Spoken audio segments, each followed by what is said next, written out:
Salam damai sejahtera di dalam Tuhan kita Yesus Kristus. Shalom, selamat pagi dan semangat pagi. Jumpa kembali dalam renungan pagi kita untuk hari ini, Sabtu 17 Desember tahun 2022. Dan juga selamat hari Sabat bagi kita semua yang telah merayakan atau yang sementara merayakan hari Sabat. Dan renungan pagi kita untuk hari ini dengan judul, Kita Menantikan Langit yang Baru dan Bumi yang Baru. Sebelum kita lanjutkan, mari kita berdoa.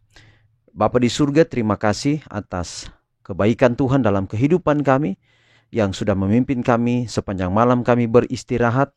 Kami tidur, kami boleh bangun di pagi ini dengan penuh sukacita.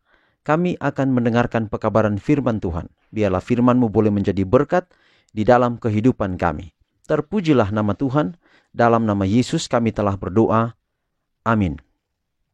Sekali lagi renungan pagi kita untuk pagi ini dengan judul Kita Menantikan Langit yang Baru dan Bumi yang Baru.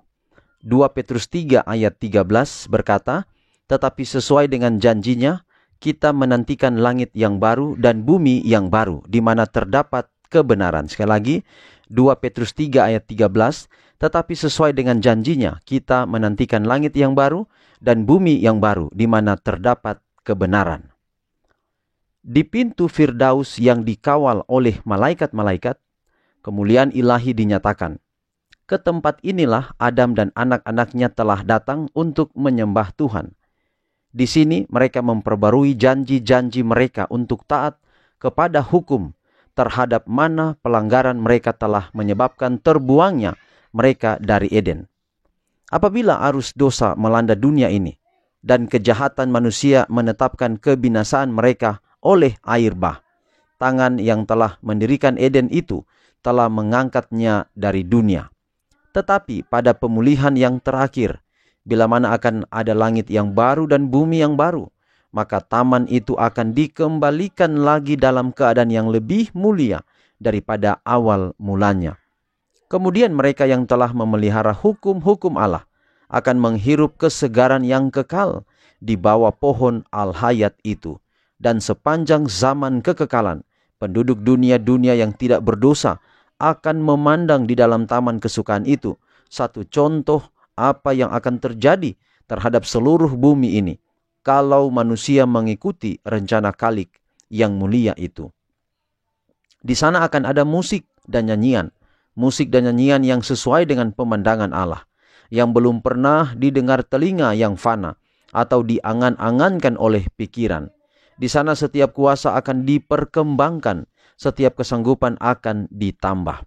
Perbuatan-perbuatan yang paling besar akan berjalan terus. Cita-cita tertinggi akan dicapai, tujuan tertinggi dipahami, dan di sana akan ada lagi ketinggian yang baru yang akan diatasi, keajaiban-keajaiban baru untuk dikagumi. Kebenaran-kebenaran baru dimengerti, dan benda-benda segar yang membangkitkan kuasa tubuh, pikiran dan jiwa, semua harta kekayaan alam semesta akan dibukakan untuk dipelajari anak-anak Allah. Jadi saudara, inilah gambaran tentang Firdaus. Firdaus itu sebenarnya adalah Taman Eden yang pernah ada di dunia ini tetapi tapi diangkat. Jadi diangkat oleh tangan Allah. Artinya seperti kalau kita kata manusia hilang dari dunia ini, tidak ada lagi. Tetapi Taman Eden itu akan dikembalikan lagi di bumi ini. Dan dalam keterangan pekabaran firman Tuhan pagi ini, bahwa langit dan baru dan bumi yang baru itu akan ada. Ia akan ada di atas dunia ini. Dan dikembalikan, bahkan keadaannya akan lebih mulia daripada awal mulanya. Jadi kepada siapa Taman Eden itu dijadikan kalau kita bertanya? Itu kepada saya dan saudara-saudara. Di sana akan ada pohon al-hayat. Nah, ini pohon al-hayat dalam pekabaran pagi ini, itulah pohon kehidupan dalam kitab Wahyu. Di kitab Kejadian juga disinggung.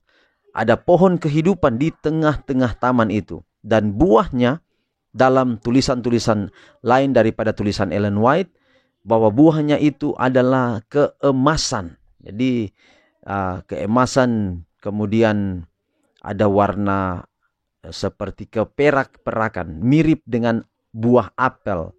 Jadi kira-kira itu gambaran daripada buah al-hayat, dari pohon al-hayat tentunya. Lalu pertanyaannya, kenapa disebut pohon kehidupan atau pohon al-hayat? Karena pohon ini lain daripada pohon yang sekarang kita ada. Kenapa? Karena dia akan berbuah 12 kali dalam setahun. Artinya setiap bulan dia akan berbuah. Tidak pernah putus-putus berbuah. Lalu dalam gambaran lain tulisan Ellen White bahwa pohon-pohon ini akan bertumbuh di tepi sungai kehidupan. Nah, inilah sungai atau air al-hayat. Sungai al-hayat. Sungai kehidupan. Kenapa sungai kehidupan? Apa yang dimaksud dengan kehidupan? Di sungai ini menjadi sumber kehidupan. Kenapa sungai ini disebut sungai hidup atau air hidup? Karena air ini di waktu dunia dirubah, dibuat baru kembali, tidak ada laut lagi. Artinya bahwa air ini tidak akan mengalir ke laut. Lalu mengalir kemana? Coba bayangkan kalau air tidak mengalir. Kalau di dunia ini pasti air itu busuk. Tetapi air yang di sorga ini air hidup. Itu berarti bahwa air ini walaupun dia tidak mengalir, tetapi air ini adalah sumber kehidupan. Air ini adalah air yang hidup. Itulah yang disebut dengan air al-hayat. Mungkin ada waktu untuk diterangkan terkait ini, tetapi inilah gambaran sorga. Pertanyaan kepada kita, maukah kita pergi ke sana? Lalu gambaran lain di sini juga katakan bahwa akan ada musik, nyanyian yang tidak pernah kita dengar, bahkan tidak pernah kita bayangkan di dunia ini akan ada di sana. Saya rindu untuk dengar musik itu. Saya juga suka musik. Apakah saudara rindu untuk mendengarkan musik seperti, apakah saudara rindu makan buah al-hayat? Akan ada buah-buah yang lain seperti anggur akan ada di sana. Dan makanan dari buah-buah yang lezat yang akan kita nikmati. Kita tidak akan makan seperti di dunia ini lagi, makan sayur, makan daging dan sebagainya. Tetapi buah akan menjadi makanan utama di dalam kerajaan sorga. Tuhan kiranya memberkati kita lewat pekabaran ini. Mungkin yang tadi saudara-saudara tidak perlu kita persoalkan itu. Apakah ada atau tidak dan sebagainya. Karena kita hanya membaca dari gambaran sorga. Tapi pertanyaan kita adalah yang penting. Apakah saya dan saudara akan ada di sana atau tidak. Itulah yang perlu menjadi perenungan bagi kita di pagi ini. Mari saya ajak kita semua berdoa. Mari berdoa. Bapa di sorga, terima kasih atas firman-Mu yang begitu indah. Mempromosikan tentang keadaan surga yang kami sudah rindu untuk pergi ke sana. Orang tua kami yang meninggal, dia nanti akan ada di sana dan saya rindu bertemu dengannya. Terima kasih Tuhan untuk janji firman. Kiranya itu dapat terjadi segera, kedatangan Yesus segera, supaya kami boleh pulang ke rumah yang Tuhan sediakan bagi kami. Bantu kami Tuhan untuk keluar dari semua persoalan hidup kami. Dalam pergumulan kami menghadapi dosa-dosa yang kami lakukan setiap waktu. Berikan kami kekuatan Tuhan, supaya kami mampu boleh melewati semuanya. Agar waktu Engkau datang kami ada dalam kerajaan-Mu. Inilah doa kami, terpuji nama Tuhan. Dalam nama Yesus kami telah berdoa. Amin. Saudaraku, demikian pekabaran pagi ini. Tuhan memberkati kita semua. Sampai jumpa besok. Shalom.